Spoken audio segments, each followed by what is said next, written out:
What's up, everybody? It's your boy Brandon Blakeney, aka Brandon Lee TV. Welcome back to the Live with Brandon Blakeney podcast. Y'all know I got another banger for you, so kick back, relax, and come take a ride with your boy. Now, with so much movement this offseason in women's college basketball, it's only right that we make a couple of lists of the top impact transfers to watch who could be productive and even better at their new school than they were at their old school. But before we get into all of that, make sure y'all hit the subscribe button for all the latest and the greatest, and join our memberships. We got that exclusive content coming daily, weekly, whenever you need it. Now, let's get into it. You are now locked into the Live with Brandon Blakeney podcast. Here is your host, Brandon Blakeney. Look, like I said, there's been a lot of movement. There's some super teams that have formed. The best teams have geared up, and some of the teams that needed help got immediate help in the portal. Now, this is just part one, so if there's some names missing that you think should be on part two, throw them in the comments. Holler at me, because I love hearing from y'all, man. But this is just part one that we're getting into, and I want to start off with a few guards. First off, Lucy Olsen, the heir to Caitlin Clark, joining Iowa. New coach, leading the way. Lisa Bluter has retired. Caitlin Clark is gone. Lucy Olsen is ready to lead this squad with Hannah Stokey and Sydney Falter into the post-Caitlin Clark era. She was the third leading scorer in the nation last year, trailing only National Freshman of the Year Juju Watkins and National Player of the Year Caitlin Clark. I'm so happy she got the heck out of Villanova. I was tired of seeing her lose to the Marquettes and the Uconns of the world. She out there averaging over 25 and still not seeing the NCAA tournament. The tourney needs players like Lucy Olsen, and I think playing in that system with Iowa, there's no better player in the country to try to fill the shoes of the great Caitlin Clark. On the year, Olsen is averaging last season 23.3 points per game. I misspoke earlier. She was averaging more in conference play, though. 4.8 rebounds and 3.8 assists, shooting 43.8% from the field as a junior with Nova, their leading scorer, and she has continued to just improve tremendously through her 3 years of college, man. From freshman year to now, she is totally a completely different player. But you talk about a hooper at 5'9" who wants to be the lead guard, who wants the ball in the crunch times. She wants to take those big shots. Iowa absolutely needs that scoring punch because they lost a lot aside from Caitlin Clark, Kate Martin, Molly Davis. There's a lot of production to replace. Lucy Olsen can come in with McCabe. They've got shooters coming back. You know what I'm saying? So she can come in and be that number one option for them so they don't have to carry so much of the load, those returning players, man. Iowa is going to look completely different. A lot of youth on this team, but they still have enough talent, I think, to compete in the Big Ten. And Lucy Olsen will be a huge reason why. Speaking of big-time scorers, one of the top freshmen in the nation last year out of Arkansas, Taliah Scott.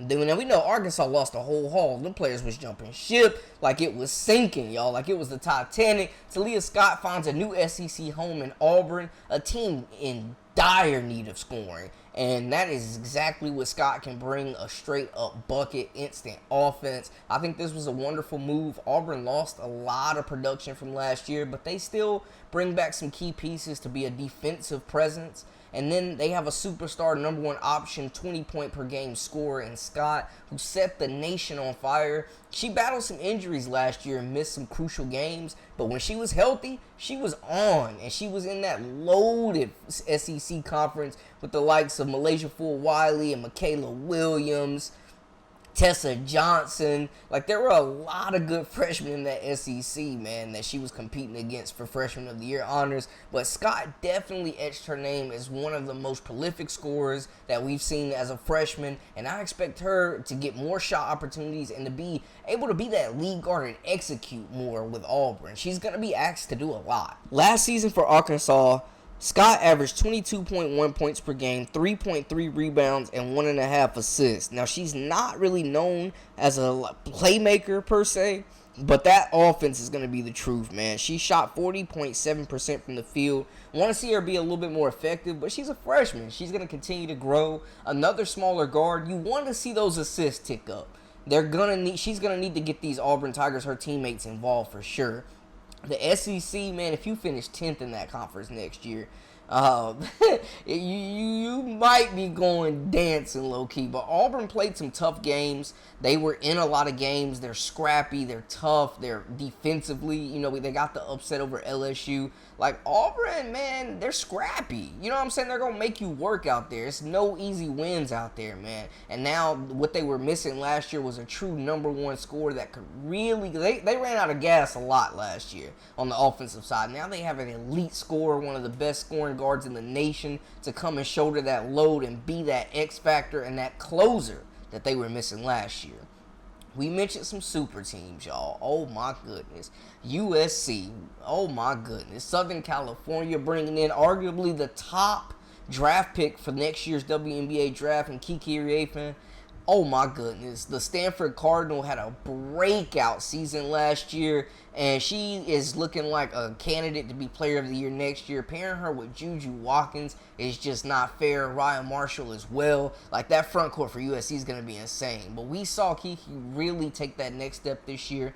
Elite rebounder, good on the post, can hit the mid-range, just super skilled offensively, moves well, understands how to get to her spots, and be effective, man. I love the fit, and I think this front court for USC is going to be sensational. They have a great freshman class coming in as well with Kaylee Heckle, Kennedy Smith, who are starring for Team USA right now, killing it in the 18U America Cup. Like, USC, man, they arguably bring back the best player in Juju Watkins, and they have surrounded her with the most talent she's ever played with in her career.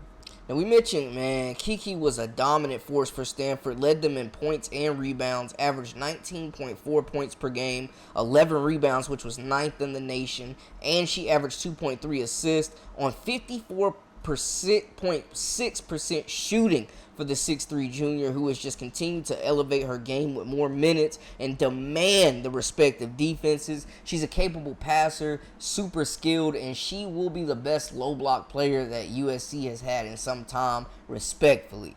This addition just adds a whole other dynamic. I think safely I put USC at number 3 in the nation behind Uconn and, of course, South Carolina. Man, you talk about a super team. We saw LSU try to do this same feat last year, and it didn't really work out with Hailey Van Lith and Anissa Morrow. Anissa Morrow was sensational. Let's not get it twisted. But they didn't go as far in the tournament as we thought, and there was a lot of hype around this team. So USC will have some struggles next year, but if they can build this chemistry, I think they were going to be incredible, man. They also have another star that's coming in, veteran presence, to help out of Oregon State, man, and Taliah Van Lith. Another great transfer added to this group that can score, that has played in the NCAA tournament, that is a veteran leader, that is a calming presence for these young players, because there's going to be a lot of youth in USC's lineup last year, and getting a guard, or just a wing really like Taliah, is big time. Another guard I'm extremely excited about is Caitlin Chen, the Ivy League Player of the Year, coming in for Uconn, filling in that starting point guard role. I think she's going to be the starting guard. She's been around the block. She's played in the NCAA tournament multiple times. She is initiator of offense. She can score the basketball, and she's just super, super, super efficient, man. I think she comes in and fills that role for Nika Mule. No slight to KK Arnold, Cadence Samuels, Zabel, Chelly coming in. Like, no disrespect to any of these guards that are coming back. Ashlyn Shade, Paige Beckers, no disrespect. But I think Chen is going to be ready to play immediately in this lineup as a starter and contribute, and gives them a different dynamic, man, to be honest with y'all. Because I was surprised Nika Mule left. I thought Georgia Amoore was a lock to go to the league. I was surprised that Nika Mule bounced. She did, leaving a gaping hole, a defensive presence, a leader, a steady presence at that point guard position. And that's exactly what Chen will bring. Her experience, her craftiness, her playmaking ability, her ability to shoot the basketball. Her defense is something we really got to talk about as well. She's a really good defender as well, man. Just making good at really making other guards uncomfortable on the opposition. So I think just those aspects of her game are going to complement Uconn very well and be super beneficial. This was a major get for this lineup and Coach Gino Ariama. Last season for the Princeton Tigers, Chen averaged 15.8 points per game, 3.5 rebounds, and 4.9 assists, shooting 48.8% from the field. She's well-rounded, does a little bit of everything, and I think she was just a major get. Like, this was a major domino. This was a must-get type of recruit right now for Uconn, man, and I think this is going to be major. I think with all the talent they return, AZ Fudd coming back as well, Aubrey Griffin, like, they have to be the number 2 team in the nation. I'm excited to see El Alfie be healthy, you know what I'm saying? Jana's getting right, one of the top bigs in her class.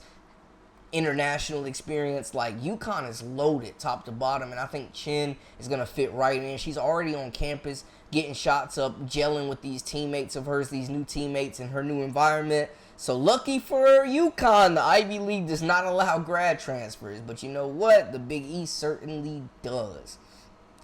Another player that exercised her extra year, speaking of grad transfers, Georgia Amoore, who I thought would have been a top 10 pick in the draft, joined her, not even former head coach, her head coach at Virginia Tech. She followed Kenny Brooks to Kentucky and is looking to make a name for herself in the SEC, and what a perfect building block. Kenny Brooks has done some really good things in the transfer portal, but the key to this team will be Georgia Amoore, one of the best point guards in the nation the last 3 seasons. She's won a lot of games. She succeeded a lot in the ACC, won conference titles.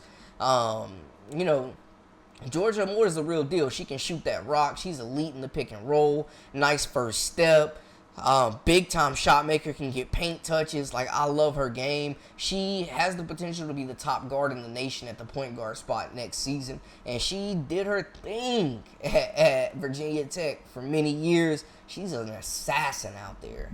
Last season, Georgia Amoore, part of the huge 1-2 punch with Liz Kitley at Virginia Tech, averaged 18.8 points per game, 2.6 rebounds, and 6.8 assists, which put her 4th in the nation at 41.2% from the field goal.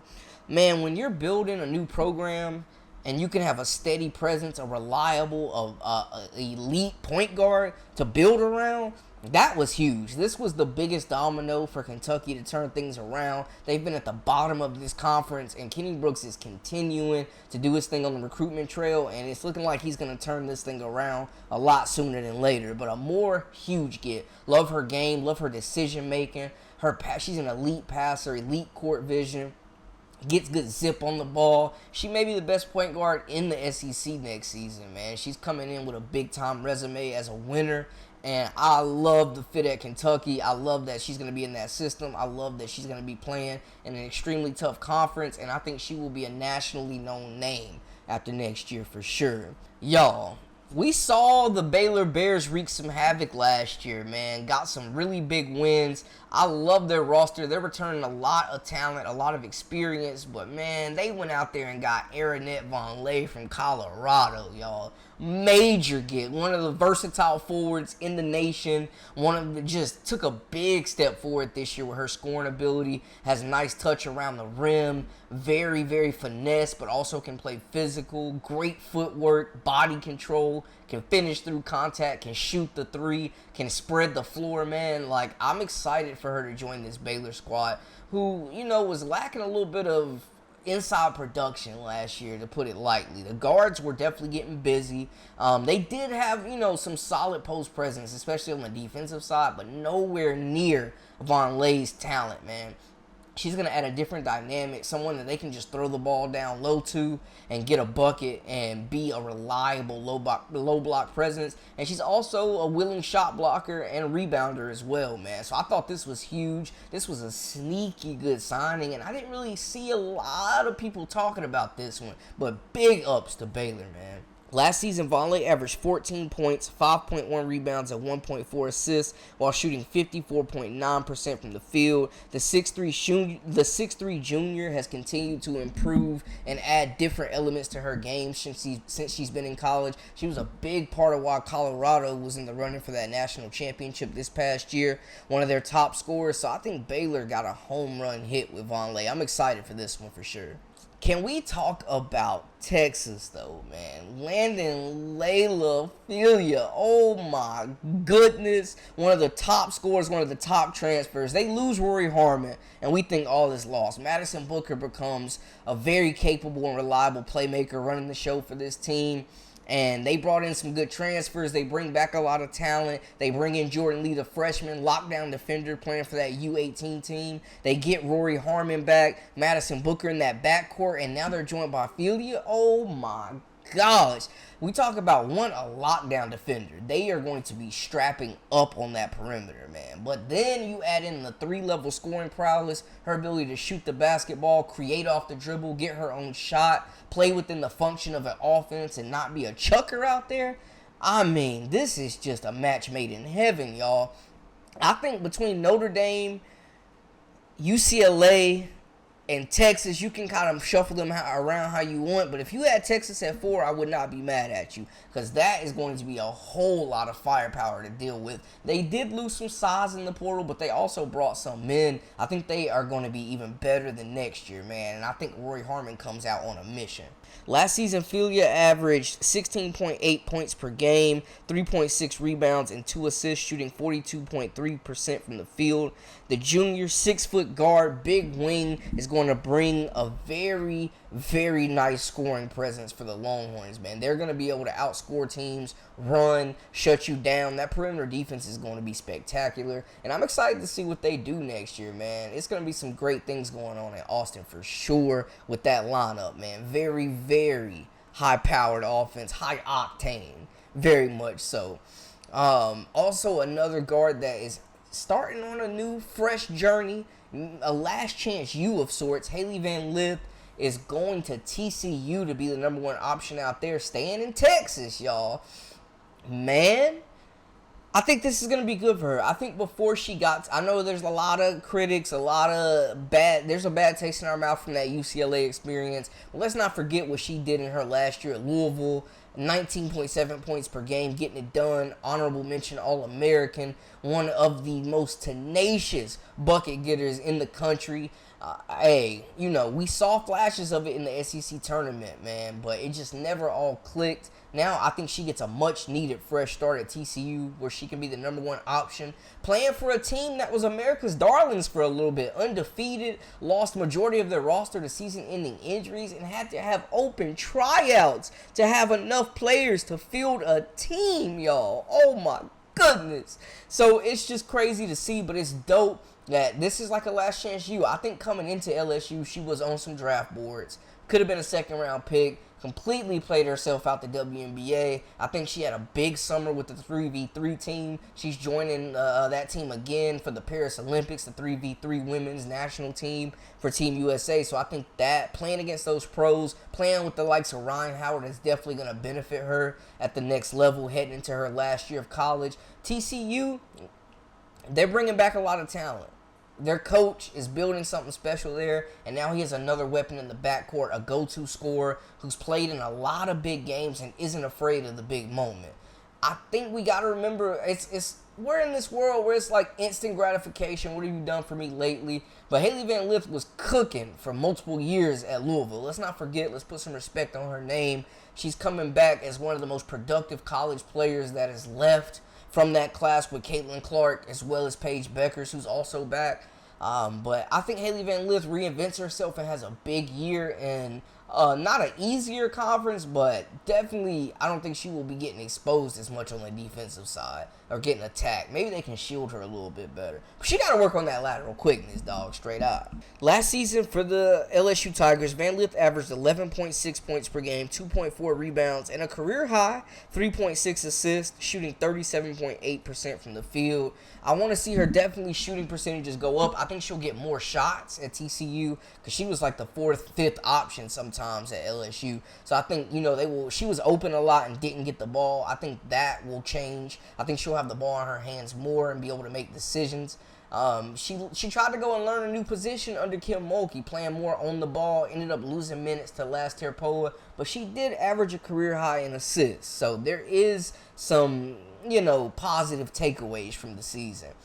I think she grew as a person, and I love that she's not afraid to compete. She took everything on the chin, all the criticism, and she just got better, man, and continued to just get in the gym and put in work. So I think she has gotten better since she's left LSU, man, to be honest. I think just her mind, her psyche, her mentality, her confidence will be built back up at TCU. So I'm excited to see it. Now, that's a wrap for part 1, but y'all holler at me. Let me know who y'all want to see for part 2, man. Get at me. Holler at me in the comments. Let me know who we need to be talking about and what y'all think about this list and what some of these players are going to do in their new destinations. Holler at your boy. Let me know how y'all feel. That's a wrap for us. For all the latest and the greatest, I am Brandon Blakeney, a.k.a. Brandon Lee TV. Till next time, hey, we out.